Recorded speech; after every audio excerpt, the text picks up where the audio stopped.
నమస్తే, welcome to daily news analysis with Bharat. KCR Harish రావుకు హైకోర్టులో ఊరట లభించింది. కాళేశ్వరంపై ప్రభుత్వం వేసిన జస్టిస్ పీసీ ఘోష్ కమిషన్ నివేదిక ఆధారంగా ఎలాంటి చర్యలు చేపట్టొద్దని స్పష్టం చేసింది.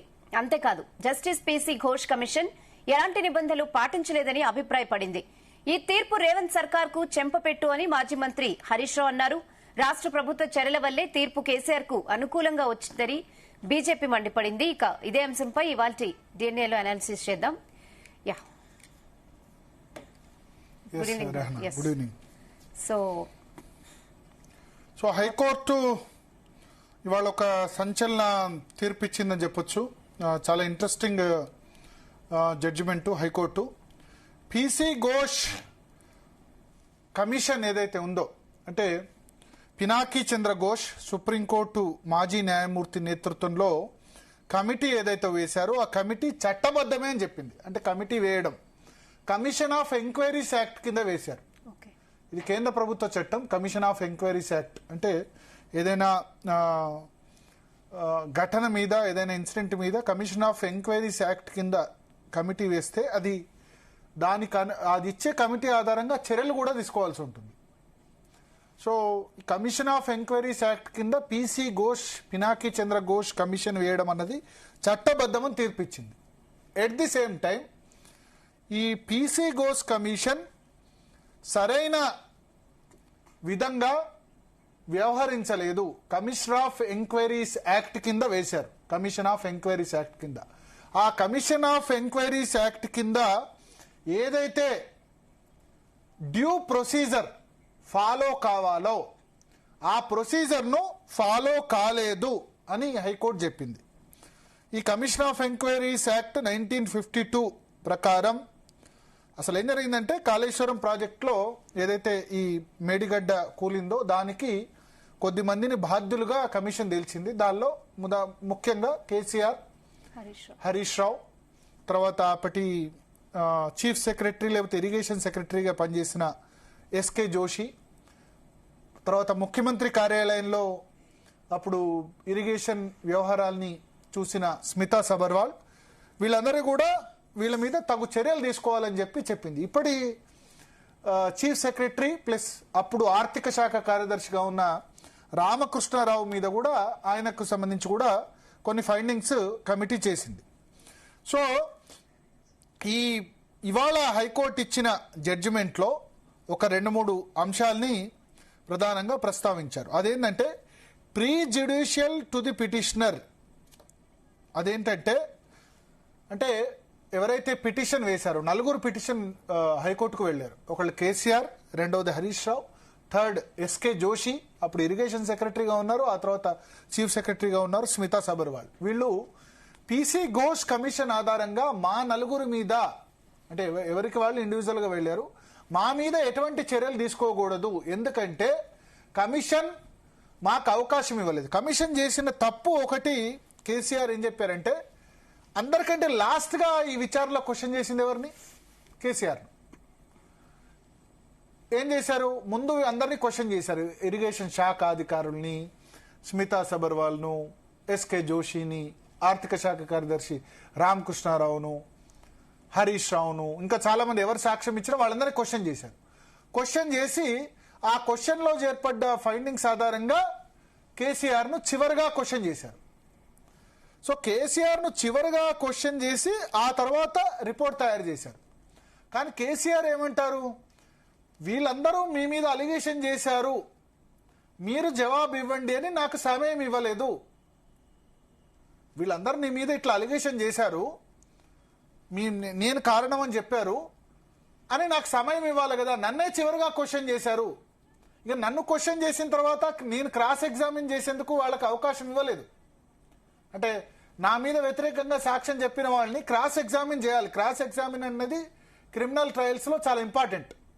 ఇప్పుడు ఒకళ్ళు మన మీద అలిగేషన్ చేస్తారు, అది కరెక్టా, రైటా, కాదా, తప్ప అన్నది క్రాస్ ఎగ్జామిన్ చేసే అవకాశం ఇవ్వాలి. అట్లాంటి అవకాశం ఇవ్వలేదని చెప్పి కేసీఆర్ కోర్టుకు వెళ్ళారు. సో కోర్టు ఇదే అభిప్రాయపడ్డది. ఏంటంటే ఈ section 8B of commission of enquiries act, section 8B ప్రకారం ఏదైతే ఉందో దాని ప్రకారం వాళ్ళకి ఈ the findings of the commission that are prejudicial to the petitioner especially those holding them guilty or casting serious aspirations are declared inoperative. అంటే కేసీఆర్ మీద, హరీష్ రావు మీద, స్మితా సబర్వాల్ మీద, ఎస్కే జోషి మీద కమిషన్ రిపోర్ట్లో ఇచ్చినవన్నీ కూడా, వాళ్ళ మీద చేసిన ఆరోపణలన్నీ కూడా ఇనాపరేటివ్, దాన్ని ఉపయోగించద్దు, మనం కూడా ఉపయోగించద్దు. పీసీ ఘోష్ కమిషన్ ఫలానా ఈ విధంగా కేసీఆర్ మీద ఆరోపణలు చేసిందని మీడియా కూడా రాయకూడదు. ఇనాపరేటివ్ అంటే ఏవైతే పీసీ ఘోష్ వీళ్ళకు వ్యతిరేకంగా చెప్పిందో ఆ టర్మినాలజీ అంతా కూడా తప్పు అని హైకోర్టు అభిప్రాయపడ్డది. కమిషన్ వేయడం కరెక్టే, కమిషన్ ఆఫ్ ఎంక్వైరీస్ యాక్ట్ ప్రకారం కమిషన్ వేయడం కరెక్టే, కానీ కమిషన్ ఫైండింగ్స్ అన్నిటి కూడా చెల్లవని హైకోర్టు చెప్పినట్టయింది. అదేవిధంగా no action can be taken against KCR or other 3 petitioner based on the Ghosh commission report. So Ghosh commission report ఆధారంగా కేసీఆర్ మీద కానీ లేదా ఇతర ప్రతివాదులు, అంటే ఇతర ప్రతివాదులు అంటే ఎవరు, హరీష్ రావు, స్మితా సబర్వాల్, అదేవిధంగా ఎస్కే జోషి, వీళ్ళ మీద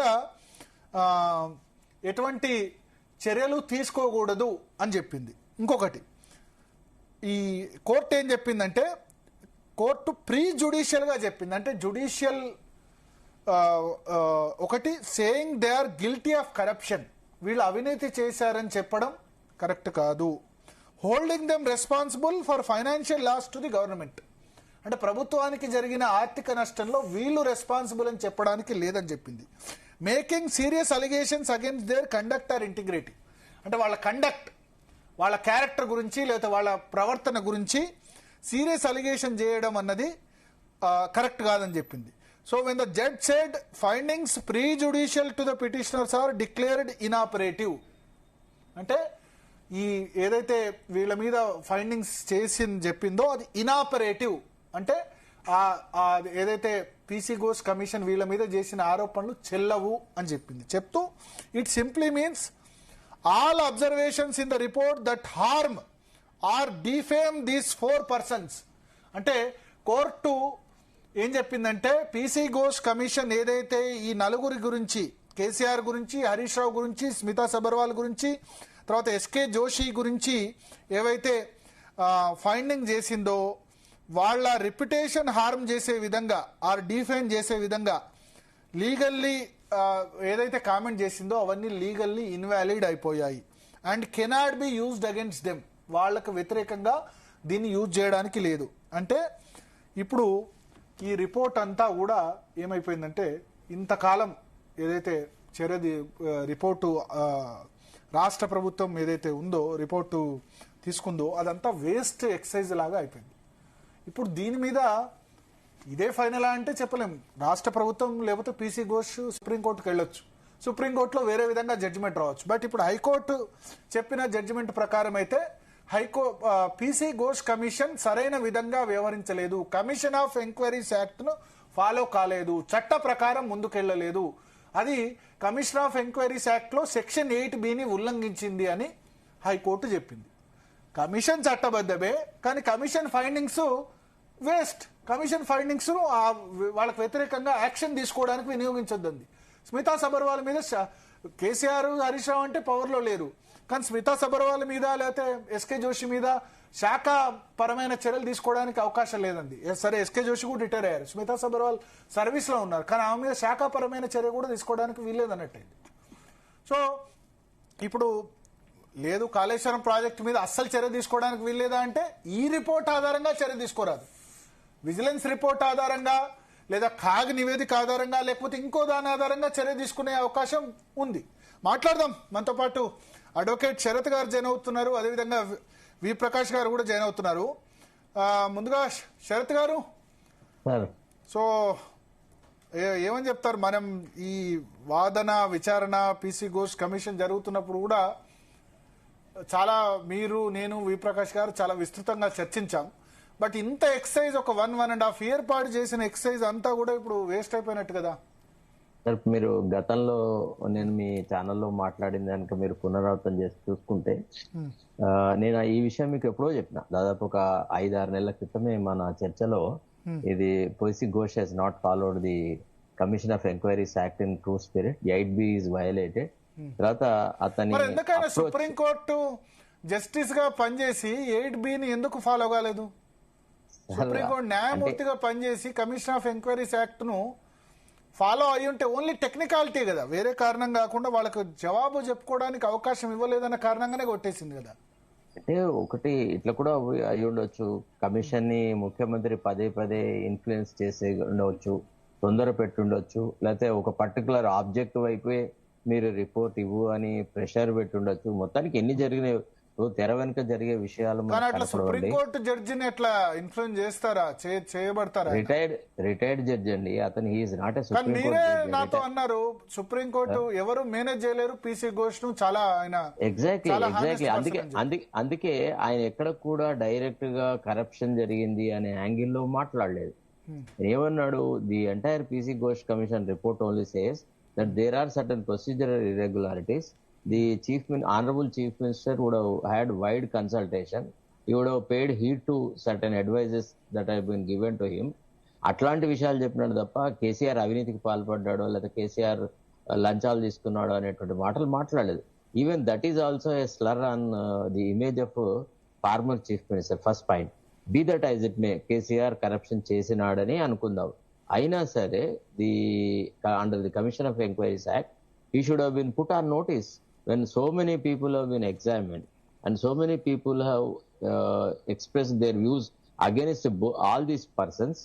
They would have been put on notice. ముందే కమిషన్ కంటే యాక్చువల్లీ అంటే చాలా కమిషన్లను చూసిన, జస్టిస్ శ్రీరాములు కమిషన్ నుంచి గంగాధరరావు కమిషన్ ఇవన్నీ కవర్ చేసిన వ్యక్తి అని మీకు చెప్తున్నాను. కమిషన్ ఆఫ్ ఎంక్వైరీస్ యాక్ట్ లో ఏం చేస్తారంటే, after the terms of reference have been given to the commission ఏం చేస్తుంది, వాళ్ళ ఓన్ గా ఫస్ట్ ఒక భావనకు వస్తారు, ఒక ప్రిలిమినరీ వ్యూ తీసుకుంటారు. ఏమని, ఈ టర్మ్స్ ఆఫ్ రెఫరెన్స్ ప్రకారంగా ఇంతమంది వ్యక్తుల మీద వాళ్ళ ప్రవర్తన, వాళ్ళ ఇన్వాల్వ్మెంట్ ను మనం ఎగ్జామిన్ చేయాల్సి ఉంటది అని గ్రహించి వాళ్ళు ముందే ఒక పత్రిక ప్రకటన ఇస్తారు. ఏమని, so and so commission is appointed by GOMS number so and so, the commission has been given, these are the terms of references to get into the issue like this, అది ఇది అని చెప్పి వాళ్లలో ఇంతమంది వ్యక్తుల మీద మాకు enquiry చేసే అవకాశం ఉంటది.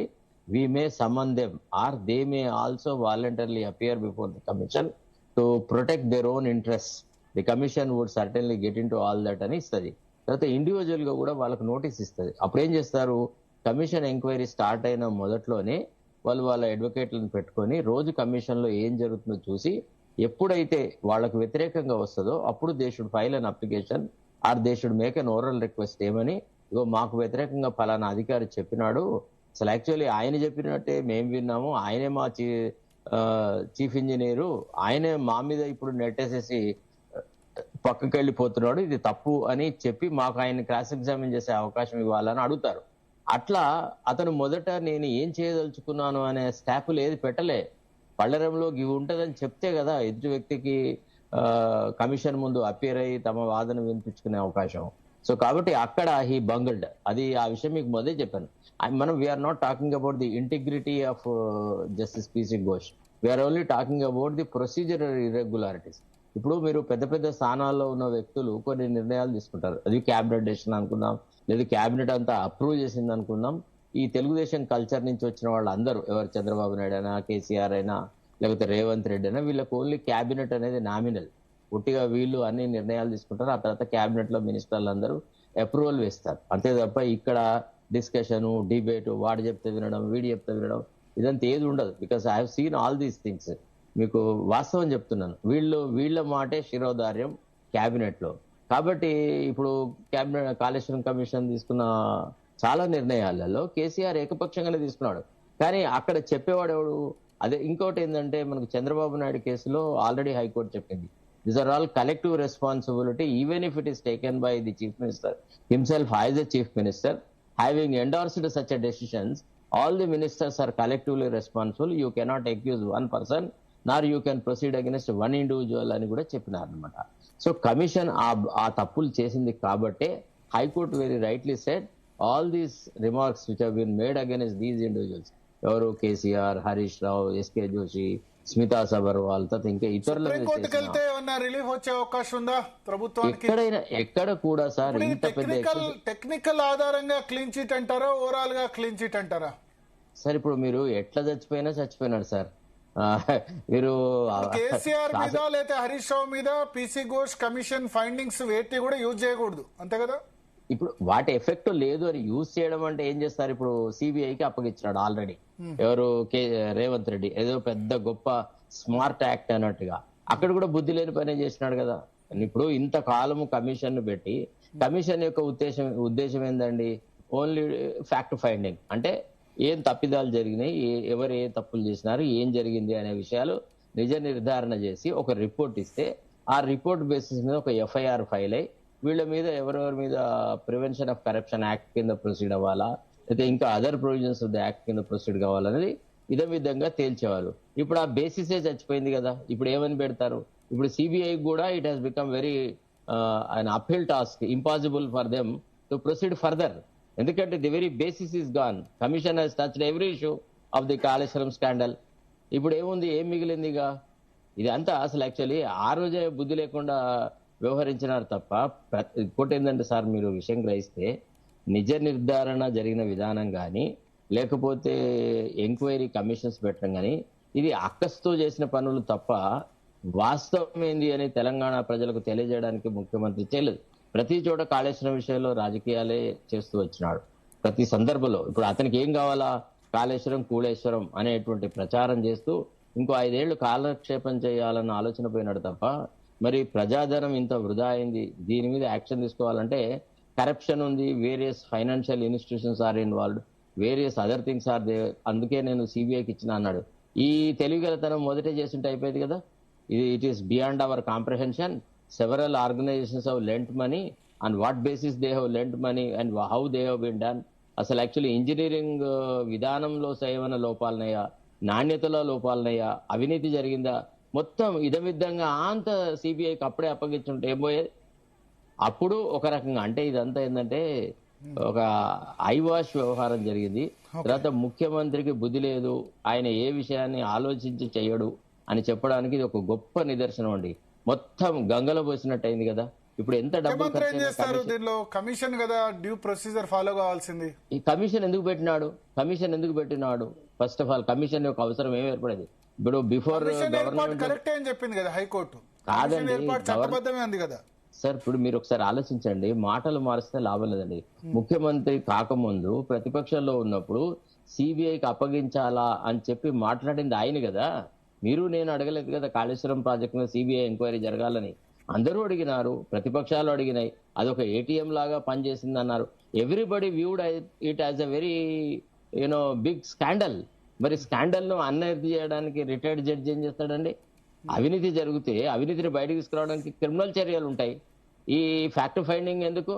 ఇదంతా ఇప్పుడు ఎట్లుంటుందంటే తన ఆలోచన రాహిత్యాన్ని, తనకు అర్థం కాని పనులను, తాను బుద్ధి లేకుండా చేసిన పనులను ముఖ్యమంత్రి ఇప్పుడు కప్పించుకోలేకపోతున్నాడు. మీరు ఒక్కసారి ఒక ప్రశ్న అడిగాడు సార్, మన తరఫున అంటే ప్రజల తరఫున ఒక ప్రశ్న ఇద్దాం మనం.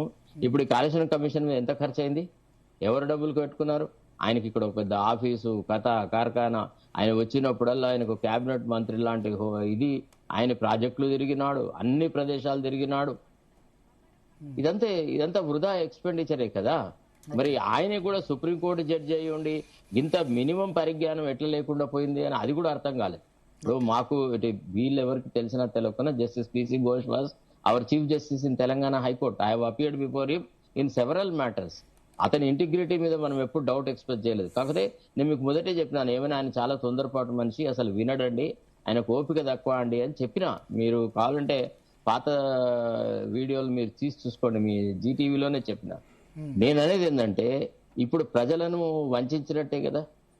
ఒక రకంగా వాళ్ళు ఇద్దరు, అవినీతి చేసిన వాడు హ్యాపీగా వెళ్ళిపోయినాడు, అవినీతి ఆరోపణలు చేసినాడు స్కాట్ ఫ్రీ పోతున్నాడు కదా. ఇందులో ప్రజలకు ఏం ఒరిగిందండి? ఇది ఒక రకంగా అంటే ప్రభుత్వమే దీనికి బాధ్యత వహించాలా. ప్రభుత్వము ఒక పద్ధతి ప్రకారంగా వ్యవహారాలు చేసేది ఉండే. ఓకే, ప్రకాష్ గారు నమస్కారం. భరత్ గారు నమస్కారం. నమస్కారం. శరత్ భాయ్ సార్ సో ఏమంటారు ఓవరాల్ గా ఏమనిపించింది? మీరు కూడా పీసీ ఘోష్ ను చాలాసార్లు పర్సనల్ గా కలిశారు.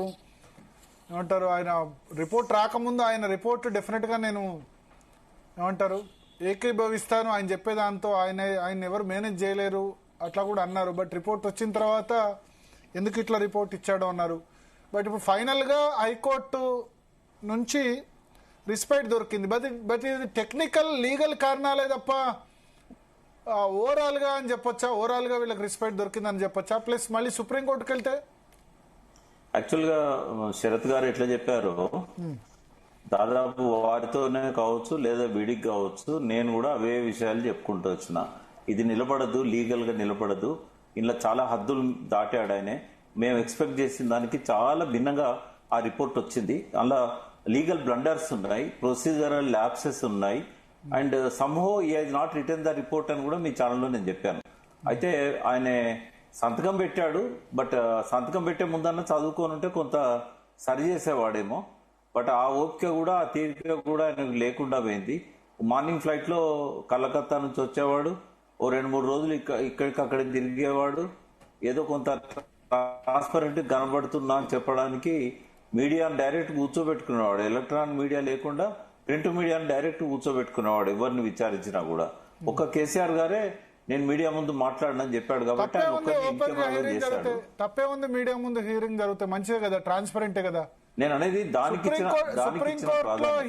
సుప్రీంకోర్టులో హైకోర్టులో జరిగే హీరింగ్ కూడా మీడియా ముందే జరుగుతుంది. నేను తప్పంటలేను భరత్ గారు, దానికి ఇచ్చినంత ప్రాధాన్యత ఆయన చేస్తున్న పనికి ఇవ్వలేదు. రెండవది, ఒక 5-6 సాక్ష్యాలు నా దగ్గరనే ఉన్నాయి ఆయన రిపోర్ట్ రాయలేదని చెప్పడానికి. సరే ఏదన్నా గానీ నేను ఇంజనీర్స్ రాశారు, ఎందుకంటే ఆయన కన్నా చాలా పదాలకు అర్థాలు కూడా తెలియదు ఆ రిపోర్ట్ లో. ఆ భాష అనేది కాదు, ఆ రాత అనేది కాదు. మరొకసారి మన శరత్ గారు కనుక జస్ట్ రిపోర్ట్ ఆయన రాయలేదు ఒక మాట నేను బాధాప్తా చెప్తున్నా కదా, ఇవాళనే కాదు, నేను పెండ తీయడానికి కూడా పనికిరాదు ఇదని చెప్పిన. సారేమో చెత్తపుట్ట దాఖలు చేయమని ఎవరు రాశారు ఇవాళ. బట్ నేను అనేది ఏంటంటే పెండ తీయడానికి కూడా పనికిరాదు పేపర్ అని చెప్పాను. నేను అంతా కామెంట్ చేశాను నేను, ఎందుకంటే ఆయన కేసు కూడా పెట్టుకొని నా మీద. But commission of enquiry chairman ఎవరైతే ఉంటారో హైకోర్టు పర్మిషన్ తీసుకోవాలి. ఆయన మీద ఏదైనా డిఫెమేషన్ ఎవరైనా మాట్లాడినప్పుడు హైకోర్టు పర్మిషన్ తీసుకోకుండా మమ్మల్ని ప్రాసిక్యూట్ చేసే అధికారం కూడా లేదు ఆయనకు. బట్ నేను కరప్షన్ మోటివ్స్ నేను అంటగట్టను. ఏదైతే శరత్ గారు అన్నారో దాంతో నేను ఏకీభవిస్తా. ఆయన మీద నాకు గౌరవం ఉంది. బట్ ఆయన చాలా బ్లండర్ చేశాడు. పొరపాటుకు తప్పుకు తేడా ఉంటుంది, తప్పుకు బ్లండర్ తేడా ఉంటుంది. ఆయన బ్లండర్ చేశాడు, ప్రొసీజరల్ ల్యాప్సెస్. అదే విధంగా ఆ కామెంట్స్ కూడా ఇప్పుడు మీరు చెప్తుంటేనే వింటున్నా, ఎందుకంటే డీటెయిల్ గా నా దగ్గర ఆర్డర్ కాపీ లేదు వాళ్ళు ఏమిచ్చారనేది. మీరు చెప్తున్న దాన్ని బట్టి వాళ్ళు అందులో ప్రొసీజర్ వరకే పరిమితం కాకుండా సెక్షన్ 8B ఏదైతే కేసీఆర్ హరీష్ రావు లేవనెత్తారో, సెక్షన్ 8B ప్రకారం ఒకళ్ళ అలిగేషన్ మన మీద చేసినప్పుడు మళ్ళీ మనకు దాన్ని కౌంటర్ చేసేందుకు అవకాశం ఇవ్వాలి. అవకాశం లేకుండా అందరికంటే చివరిగా కేసీఆర్ ని విచారించారు. చాలా సార్లు శరత్ గారు నేను మీరు ఉన్నప్పుడే ఈ విషయాలన్నీ డిస్కషన్ కు వచ్చినాయి. శరత్ గారు చెప్పారు, నేను చెప్పాను, ఇది నిలబడదు లీగల్ గా అని. వారికి అవకాశం ఇవ్వలేదు. వారిని సాక్షిగా పిలిచి దోషిని చేశారని కూడా మనం మాట్లాడుకున్నాం. సాక్షిగా వచ్చినప్పుడు సాక్షిగానే ఉండాలి, దోషిగా చేయాలనుకున్నప్పుడు క్రాస్ ఎగ్జామిన్ చేయడానికి విట్నెస్ లను మళ్ళీ పిలిపించి కేసీఆర్ గారికి, హరీష్ రావు గారికి, జోషి గారికి వాళ్ళ అవకాశం ఇవ్వలే కదా. కాబట్టి ఇవన్నీ ప్రొసీజర్ ల్యాప్సెస్. అయితే మీకంటే ముందు నేను ఒక 2 ఛానళ్లలో మాట్లాడాను ఇవాళ. అప్పటికి నాకు ఈ విషయాలు తెలియదు, కేవలం ప్రొసీజరల్ ల్యాప్సెస్ మీదనే తీసేశారు అనుకున్న తప్ప వాళ్ళు లోపలికి కూడా వెళ్లి రిపోర్ట్ లోపల అనేక అంశాల మీద కామెంట్ చేశారనేది మీరు ఇందాక చెప్తున్న ఇంట్రోలో నుంచే నేను విన్నాను. ఒకవేళ అదే నిజమైతే ఇది ఏ కోర్టులో కూడా నిలబడదు. ఇది సుప్రీంకోర్టు పోయినా ఎక్కడ పోయినా కూడా ఈ ప్రొసీజరల్ ల్యాప్సెస్ అయితే నిలబడవు. దాని మీదనే కేసు అంతా బిల్డ్ అయింది కాబట్టి ఇంకా ఎటువంటి విలువ పీసీ ఘోష్ కమిషన్ కు లేదు. రేపు సొలిసిటర్ జనరల్ అడిగినా కూడా ఈ కేసు నిలబడదని చెప్తారు. కాకపోతే ఇప్పటికే కోట్ల రూపాయలు ఆ కమిషన్ మీద ఖర్చు చేశారు కాబట్టి సుప్రీంకోర్టుకు లాస్ట్ వరకు కొట్లాడినామని చెప్పుకోవడానికి కొంతకాలం పాటు దీన్ని లైవ్ లో ఉంచడానికి ఈ మళ్ళీ అప్పీల్ చేస్తారని నేను అనుకుంటున్నా.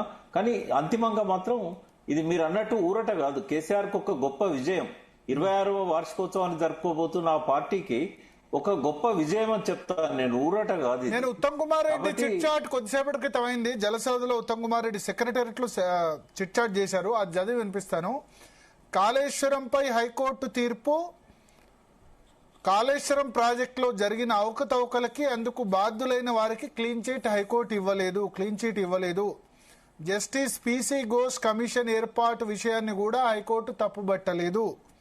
కమిషన్ నియామకాన్ని హైకోర్టు పూర్తిగా సమర్థించింది. జ్యుడిషియల్ కమిషన్ విచారణ నివేదికలో ప్రస్తావించిన కొందరు బాధ్యులపై చేసిన కామెంట్లు, రిమార్క్స్, వారిని వేలెత్తి చూపే అంశాలకు సంబంధించిన పిటిషనర్లకు నోటీస్ ఇవ్వలేదనే సాంకేతిక విధానపరమైన అంశాలని మాత్రమే హైకోర్టు ప్రస్తావించింది. అంటే టెక్నికల్ రీజన్స్, పాలసీ పరమైన రీజన్స్ మాత్రమే, ప్రొసీజర్ను ఫాలో కాలేదని మాత్రమే హైకోర్టు చెప్పింది. హైకోర్టు తీర్పు సిబిఐ విచారణకి అడ్డంకి కాదు. హైకోర్టు ఎవరికి క్లీన్ చీట్ ఇవ్వలేదు. మీరు విజయం అంటారు, పూర్తిగా చెప్తాను. ఒక్క మాట శరత్ గారు, ఒక్క మాట. ఇక పూర్తిగా చదవడానికి ఏమున్నది భరత్ గారు? అంటే పూర్తి సెంటెన్స్ చెప్పండి ఒక్క నిమిషం. అంటే ఉత్తమ్ కుమార్ రెడ్డి చెప్పండి, ఇంపార్టెంట్ పాయింట్. అదే ఇది హైకోర్టు క్లీన్ చీట్ ఇవ్వలేదు. హైకోర్టు పూర్తి తీర్పును పరిశీలించిన తర్వాత ప్రభుత్వం తదుపరి చర్యలపై నిర్ణయం తీసుకుంటుంది. అక్కడ తప్పు జరిగింది నిజం. జ్యుడిషియల్ కమిషన్ కొందరు బాధ్యులకు నోటీస్ ఇవ్వలేదనే టెక్నికల్ అంశాలని మాత్రమే హైకోర్టు ప్రస్తావించింది. కమిషన్ ఏర్పాటు హైకోర్టు తప్పుబట్టలేదు. వారికి నోటీస్ ఇవ్వలేదనే కారణంగా వాళ్ళపై కమిషన్ చేసిన రిమార్క్స్ ఇనాపరేటివ్ గా ఉంటాయని సూచించింది. ఇది పూర్తిగా ప్రొసీజరల్ టెక్నికల్ అంశం. హైకోర్టు మళ్ళొకసారి బాధ్యులు ఎవరికి క్లీన్ చీట్ ఇవ్వలేదు. హైకోర్టు తీర్పు తదుపరి విచారణకు అడ్డంకి కాదు. 1,00,000 కోట్లతో కట్టిన బ్యారేజీ 3 ఏళ్లకే కుంగిపోయింది. 1,00,000 కోట్లతో బ్యారేజ్ కట్టలేదు. అంటే ఓవరాల్ గా అదే 1700 ఎంత మేడిగడ్డ 5,000 కోట్ల. నేను ఒక్క నిమిషం, నేను 40 ఏళ్ల కింద అడ్వకేట్ గా మొదలై 30 ఏళ్ల కింద వదిలిపెట్టిన ఈ ప్రశ్న అన్నిటికీ శరత్ గారు ఏ సమాధానం చెప్పినా నేను ఏకీభవిస్తా, ముందే చెప్తున్నా. నేను ఒక మాట చెప్తా, కేసీఆర్ గారి గొప్ప విజయం ఏంటంటే ఇది కాదు, ఈ కేసు కొట్టేయడం కాదు. ఏదైతే కూలిపోయింది పనికిరాదు, ఆర్కియాలజీలో పెట్టాలి, మ్యూజియం లో పెట్టాలి అని ఆయన మాట్లాడమే కాకుండా కూనంనేనితో ఇంకా చాలా మందితో మాట్లాడిచ్చాడు. ఆయన వెనక్కి పోవడం అనేది కేసీఆర్ గొప్ప విజయం. మళ్ళీ అది ఇనాపరేషన్ లో తీసుకురావాలని చెప్పి నిర్ణయం తీసుకోవడం కేసీఆర్ గొప్ప విజయం. సరే, ఇవన్నీ చిన్న చిన్న ఈ కేసు కొట్టేయడము, రేపు సుప్రీంకోర్టు పోయినా గెలుస్తుందా లేదా, లేకుంటే సిబిఐ ఎంక్వైరీ నడుస్తుందా నడవదా, ఇవన్నీ ఇమ్మెటీరియల్. కేసీఆర్ కి ఏంటంటే ప్రజల కోణంలో చూసినప్పుడు బిడ్డ దారికి వచ్చిండు కదరా అని ఒక మంచి ప్రజలు అనుకునే మాట ఇది. ఏంటంటే ఇన్ని పొంగనాలు కొట్టిండు, లాస్ట్ కు దారికి వచ్చిండు కదా, కాళేశ్వరమే లేకపోతే మనం బతకలేము, అది ఇవాళ రేవంత్ రెడ్డి గుర్తించిండు. కొంచెం వెనక ముందైనా కూడా మళ్ళీ దాన్ని రిపేర్ చేయిస్తున్నాడు అనేది ఇవాళ ఇంపార్టెంట్ పాయింట్. అది కేసీఆర్ కొండంత బలం. ఇప్పుడు శరత్ గారిని అడగండి, ఆ విషయాలన్నిటికీ వారు చెప్తారు. సార్, ఒక విషయం భరత్ గారు, ఇప్పుడు సుప్రీంకోర్టుకు వెళ్ళినా కానీ ప్రెజుడిషియల్ గా కమిషన్ బిహేవ్ చేయాలని ఎక్స్పెక్ట్ చేయదు. ఎందుకంటే ఆడి ఆల్ట్రమ్ పార్టమ్ అంటారు, అంటే giving an opportunity before a decision is made. అది చాలా fundamental principal of natural justice అనమాట. తర్వాత కమిషన్స్ ఆఫ్ ఎంక్వైరీ యాక్ట్ లో 8B లో అది క్లియర్ గా పొందుపరచబడ్డది.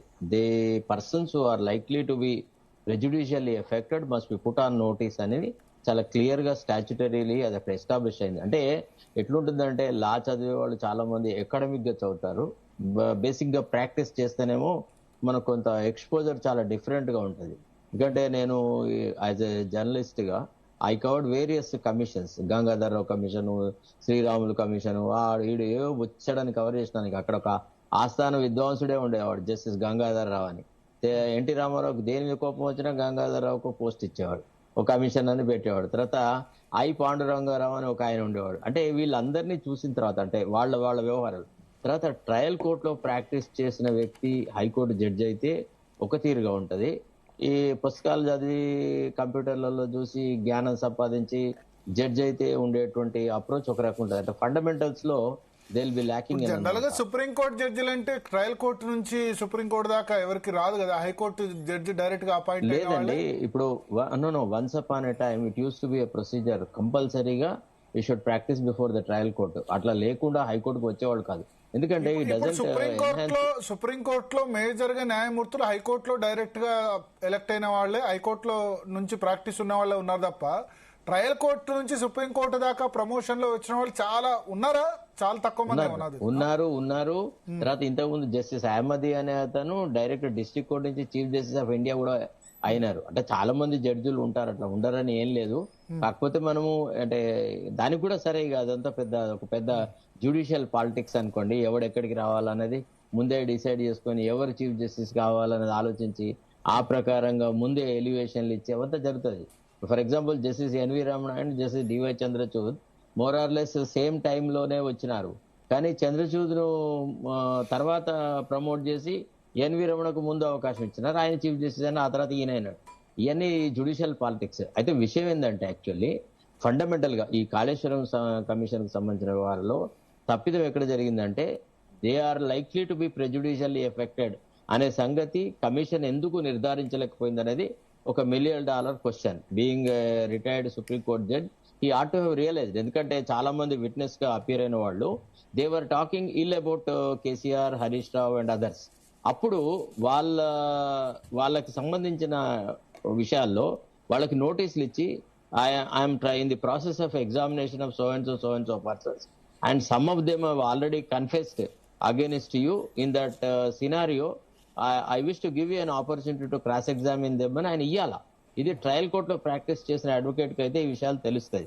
క్రాస్ ఎగ్జామినేషన్ అనేది ఎంత టెక్నికల్ గా సాంకేతిక కారణమా సరే ఎట్లయినా కానీ there is a death of the Kaleshwaram issue. అంటే మీరు క్లీన్ చిట్ అంటారో, ఎసిఫిక్షన్ అంటారో, స్ట్రాంగులేషన్ అంటారో తెలియదు. బట్ కాళేశ్వరం ఇష్యూ మీద ఏదైతే ఒక రభస జరిగిందో అది ఆల్మోస్ట్ ఆ వెపన్ అనేది ఇవాళ ప్రభుత్వం చేతిలోంచి పోయింది.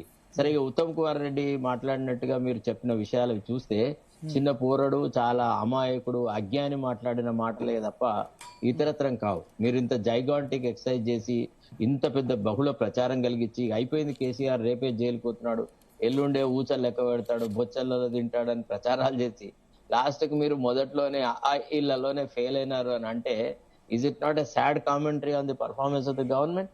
ఒకసారి ఆలోచించాలి మనం. అంటే సిబిఐ విచారణకు ఏమైనా అడ్డంకి అవుతుందా ఇది? Definitely it is prejudicial to CBI enquiry also.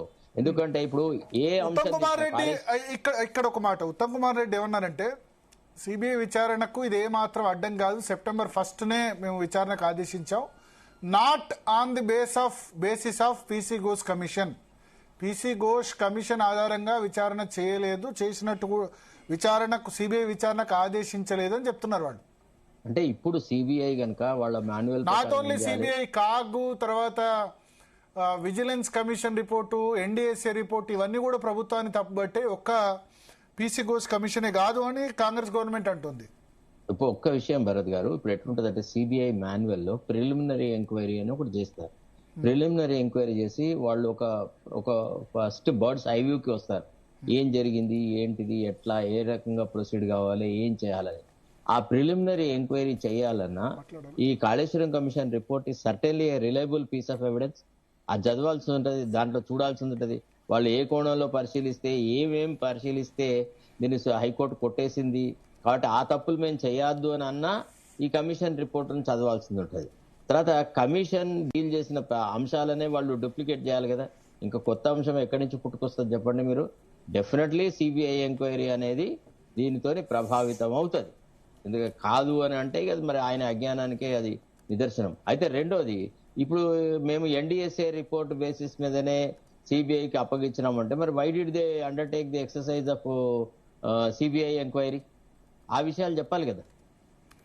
దాని గురించి ఏం మాట్లాడట్లేదు కదా. చెప్పండి. ఇప్పుడు ముందు ఎట్లయితే మేము చెప్పామో ఈ హైకోర్టులో ఈ కేసు కొట్టుడు పోతుంది, ఏ రకమైన ఇది కూడా వీళ్ళకు ఉండదు అని, అట్లాగే సిబిఐ ఎంక్వైరీ రిపోర్ట్ కూడా ఎట్లా వస్తుందో నేను చెప్పగలుగుతా. ఒకటేమో ఫస్ట్ ఈ పీసీ ఘోష్ కోర్టు ఇట్లా వ్యాఖ్యానించింది కాబట్టి మరి వాళ్ళకు మళ్ళీ ఒకసారి ఫ్రెష్ గా ఆర్డర్స్ ఇవ్వాలన్నా లేకుంటే పాత ఆర్డర్ల మీద కొనసాగుతుందా అనేది పరిశీలించాలి. ఎందుకంటే వాళ్ళకి ఇచ్చిన సుప్రీంకోర్టుకి వెళ్తే మళ్ళీ సుప్రీంకోర్టు, హైకోర్టు దాని మీద స్టే ఇస్తే స్టే ఇవ్వచ్చు, ఇవ్వకూడదని ఏం లేదు. నేను అనేది ఏంటంటే ఈ సిబిఐ గురించి మాట్లాడుతున్నా. సిబిఐ వాళ్ళు దేని మీద విచారణ చేయాలి? జనరల్ గా ఏం చేస్తారంటే మిస్అప్రోప్రియేషన్, ఈ కరప్షన్, ఇట్లాంటి చార్జెస్ మీద సిబిఐని ఎంక్వైరీకి పెడతారు. ఇక్కడ ఏంటంటే సబ్జెక్ట్ ఇంజనీరింగ్ ది.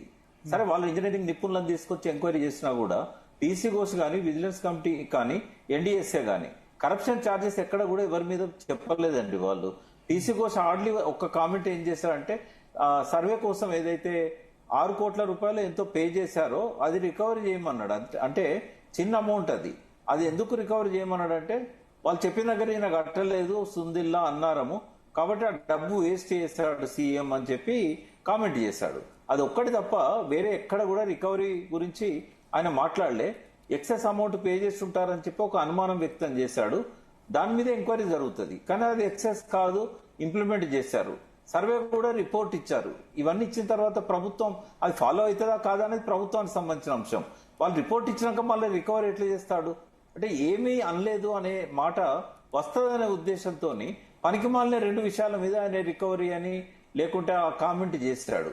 కాబట్టి సిబిఐ ద్వారా కొత్తగా తెలియదు ఏం లేదు. అయితే ఏవైతే నిర్వహణ లోపము తర్వాత నిర్లక్ష్యం జరిగినాయని చెప్పి సిబిఐ ఒకవేళ ఫైండింగ్స్ ఇచ్చినట్టయితే ఇంజనీర్ల మీద కొంత కేసులు పెట్టి వాళ్ళను మీరు ప్రొసీజర్ ప్రకారం పనిచేయలేదని చెప్పడానికి ఉంటుంది తప్ప కేసీఆర్ పాలసీ డిసిషన్ తీసుకున్న దాని మీద పెద్దగా కేసీఆర్ కో హరీష్ రావుకో సిబిఐ ఎంక్వైరీ ద్వారా వచ్చే నష్టం అయితే ఏమీ ఉండదు.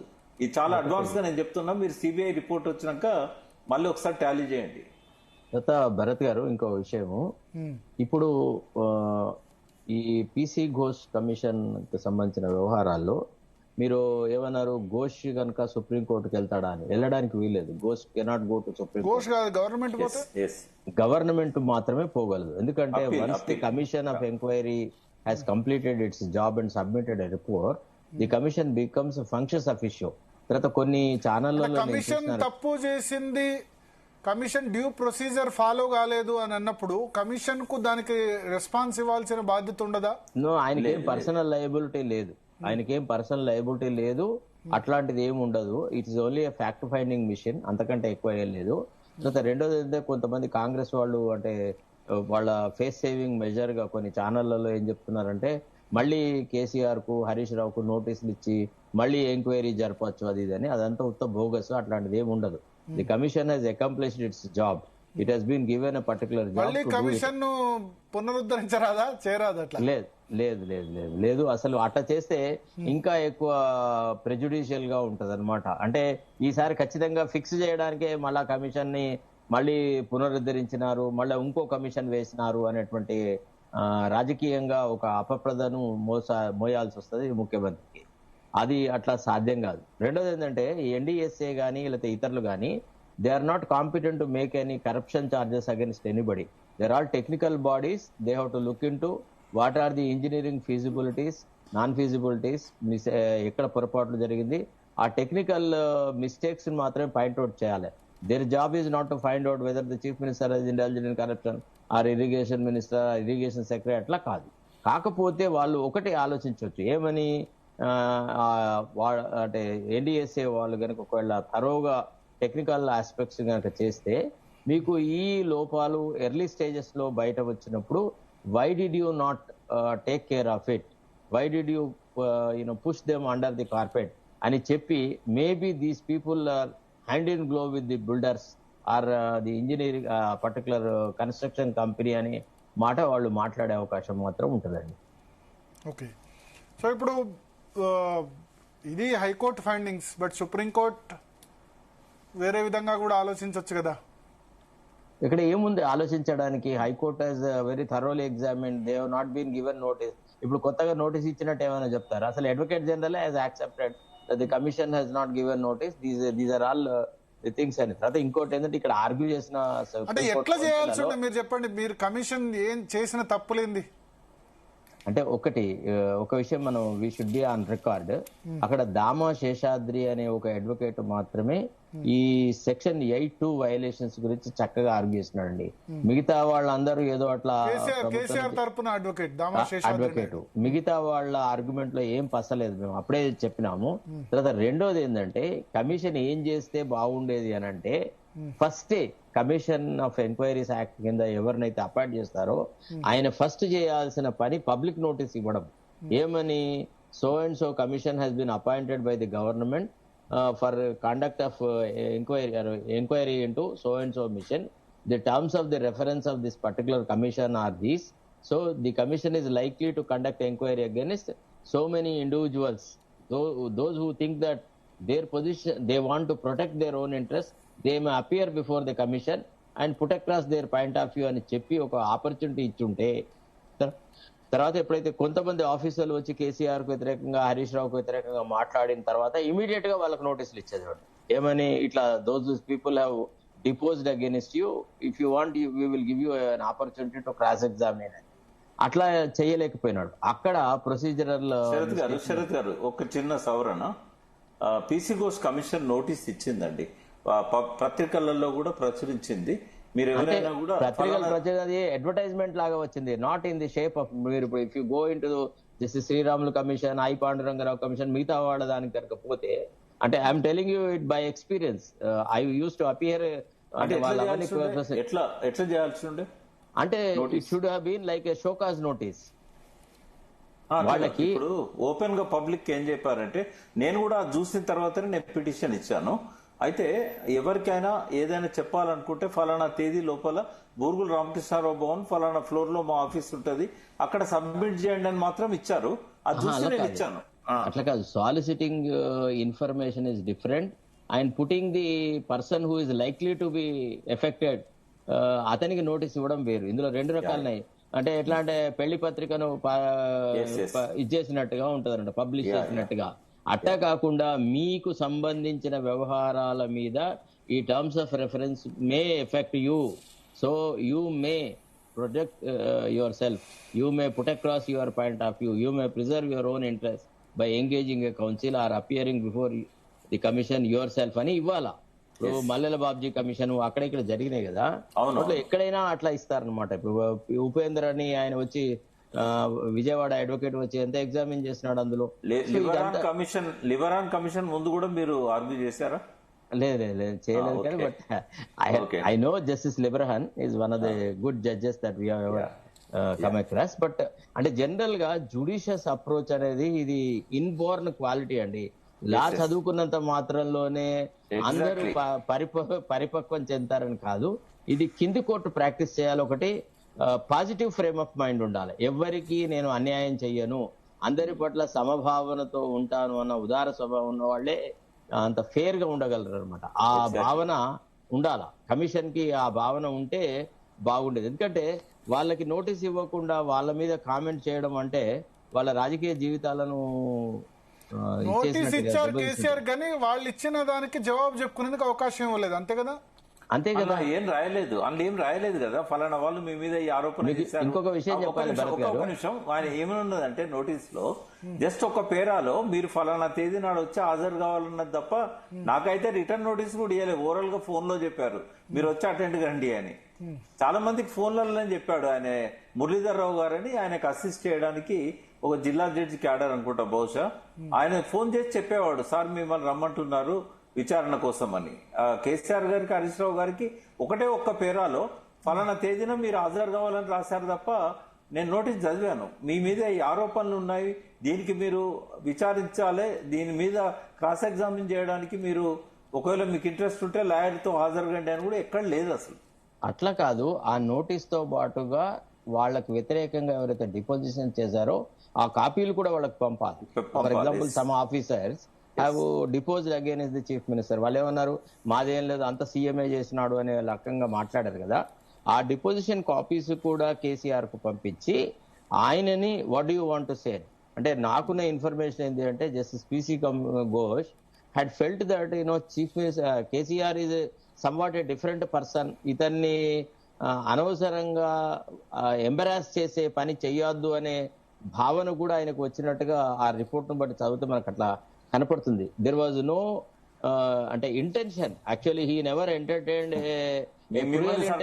మిమ్మల్ని సర్ప్రైజ్ చేసే ఒక మాట చెప్తా. మేము ఒక 2 hours తలపెట్టుకొని ఇద్దరమే మాట్లాడినాం.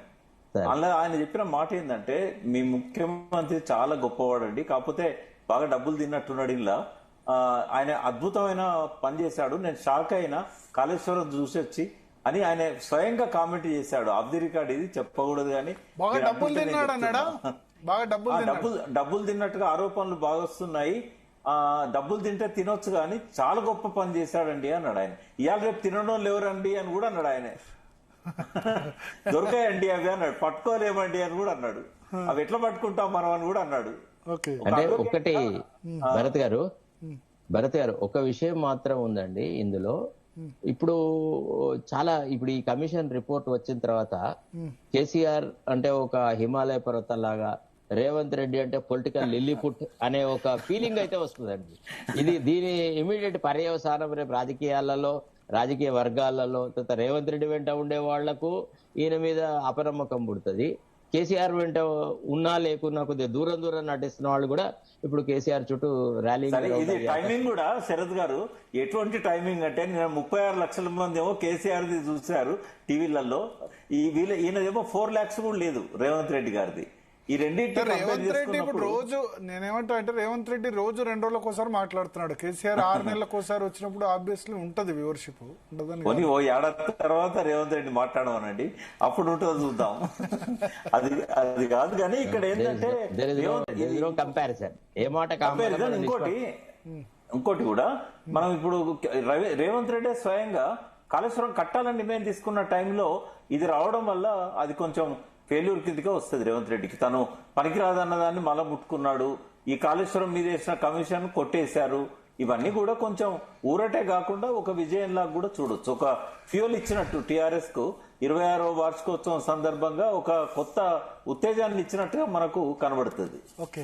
ఒకటి మాత్రం చెప్పొచ్చు భరత్ గారు, లాస్ట్ గా నేను చెప్పే కామెంట్ ఏంటంటే, ఈ ముఖ్యమంత్రి ఏది కూడా ఆలోచించి చేస్తులేడు, ఎమోషనల్ గా పోతున్నాడు, కేవలము ప్రెజుడిషియల్ గా ఉన్నాడు, వ్యక్తుల మీద మన్నుపోయడానికే ప్రాధాన్యత ఇస్తున్నాడు తప్ప రాష్ట్రానికి సంబంధించిన విషయాల మీద సుదీర్ఘమైన సమాలోచనల తర్వాత భవిష్యత్తును దృష్టిలో పెట్టుకొని తీసుకునే నిర్ణయాలు ఏవి ఉండట్లేదు అనేది ఈనాడు గ్రామీణ ప్రాంతాల్లో కూడా ప్రజలకు అర్థమైపోయింది.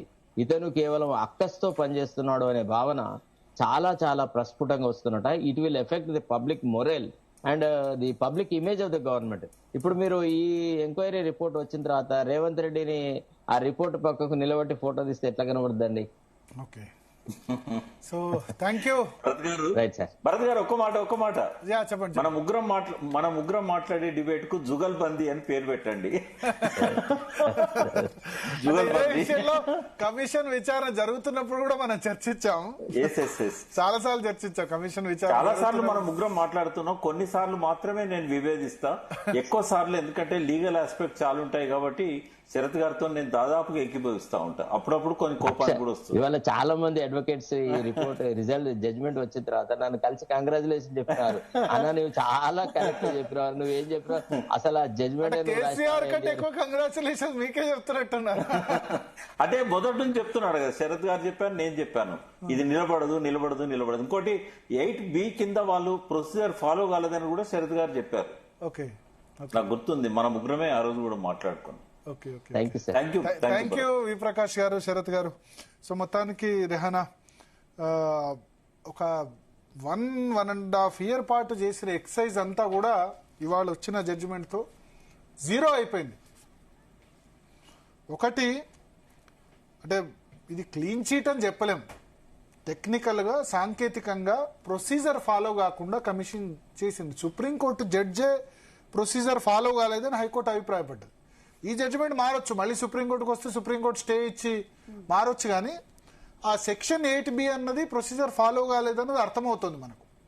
సో సాంకేతికంగా సరే ఎట్లా చూసినా, సాంకేతికంగా చూసినా, ప్రొసీజర్ పరంగా చూసినా ఇది కేసీఆర్ కు హరీష్ రావుకు చాలా పెద్ద రిలీఫ్ అన్నట్టే కదా. స్మితా సబర్వాల్ కి, ఎస్కే జోషికి అందరికీ చాలా పెద్ద రిలీఫ్ అన్నట్టే కదా. అంటే బీఆర్ఎస్ ఏదైతే ఆర్గ్యుమెంట్ చేస్తూ వస్తుందో దాన్ని ఇవాళ హైకోర్టు సమర్థించినట్టు కదా. ఎందుకంటే ఇప్పుడు ఒక కమిషన్ గవర్నమెంట్ వేసింది కాబట్టి గవర్నమెంట్ ఏం చెప్తే అదే చెప్తుంది, కమిషన్ అన్నదానికి ఒక ముద్ర ఉంటుంది. కోర్టు విషయానికి వచ్చేసరికి కోర్టు కొంత న్యూట్రల్ అన్న ఒపీనియన్ ఉంటుంది. సో ఒకటే నేను చెప్పేది ఏంటంటే, కాళేశ్వరం 94,000 కోట్లు ఖర్చు పెడితే దానిలో మేడిగడ్డలో 2 పిల్లర్స్ కుంగాయి, మొత్తం 94 లక్షల కోట్లు బూడిదలో పడ్డాయి. ఇది తప్పు. ఇక్కడ కాళేశ్వరం అంటే కేవలం మేడిగడ్డ ఒకటే కాదు, మేడిగడ్డ, అన్నారం, సుందిల్లా, రంగనాయక సాగర్, మల్లన్న సాగర్, ఇవన్నీ కూడా 100 అడుగుల దగ్గర నుంచి ఎల్లంపల్లి, సరే ఇప్పుడు 100 అడుగులు అంటే లేవు, ఎల్లంపల్లి 148 అడుగుల నుంచి రంగనాయక సాగర్ లో 619 అడుగుల వరకు, దాదాపు 500 అడుగుల వరకు లిఫ్ట్ చేస్తున్నారు నీళ్లు. ఎట్లా చేస్తున్నారు? కాళేశ్వరం ప్రాజెక్టులో భాగంగా చేపట్టిన పంపుల వల్లనే కదా, బాహుబలి పంపులతోనే కదా లిఫ్ట్ చేస్తుంది. సో 94,000 కోట్లు మేడిగడ్డ ఒక్కదానికి ఖర్చు కాలేదు. మేడిగడ్డ, అన్నారం, సుందిల్లా ఇట్లా 15 బ్యారేజీలు ఉన్నాయి. మల్లన్న సాగర్ 50 టీఎంసీలు, రంగనాయక సాగర్ ఇవన్నీ ఉన్నాయి. తర్వాత బాహుబలి పంపుల నిర్మాణం చేపట్టారు. సో అయితే కాళేశ్వరం ప్రాజెక్టు సంబంధించి పూర్తి ఫలితాలు అయితే ఇంకా రాలేదు. ఇన్ని రోజులు కట్టినా వర్షాలు బాగా పడ్డాయి కాబట్టి దాని యూసేజ్ ఎక్కువ జరగలేదు. ఖర్చు ఎంతైతే పెట్టారో 94,000 కోట్లు పెట్టినప్పుడు దాని యూసేజ్ ఎంత జరిగిందో అంత జరగలేదు. సో మొత్తానికి అదైతే ఒక రేవంత్ రెడ్డి ఒక మంచి పని చేస్తున్నారు. దాన్ని రిపేర్ చేసి వినియోగంలోకి తీసుకొస్తామంటారు. ఎందుకంటే కరువు కాటకాలు ఎప్పుడు వస్తే, వర్షాలు లేని సందర్భాలు ఎప్పుడు వస్తే ఆ సందర్భాల్లో అది ఖచ్చితంగా ఉపయోగపడుతుంది. But at the same time ఇది పూర్తిగా క్లీన్ చీట్ అని చెప్పరాదు. టెక్నికల్గా చేసిన తప్పులు, సాంకేతికంగా చేసిన తప్పులు, ప్రొసీజర్లో చేసిన తప్పుల వల్ల ఈ పరిస్థితి వచ్చింది. సో చూద్దాం మరి రేపు గవర్నమెంట్ మళ్ళీ సుప్రీంకోర్టుకు అయితే ఖచ్చితంగా పోతుంది. సుప్రీంకోర్టు వెళ్ళిన తర్వాత అక్కడ ఏం జరుగుతుంది అన్నది చూద్దాం. Okay Bharat, thanks for the analysis. So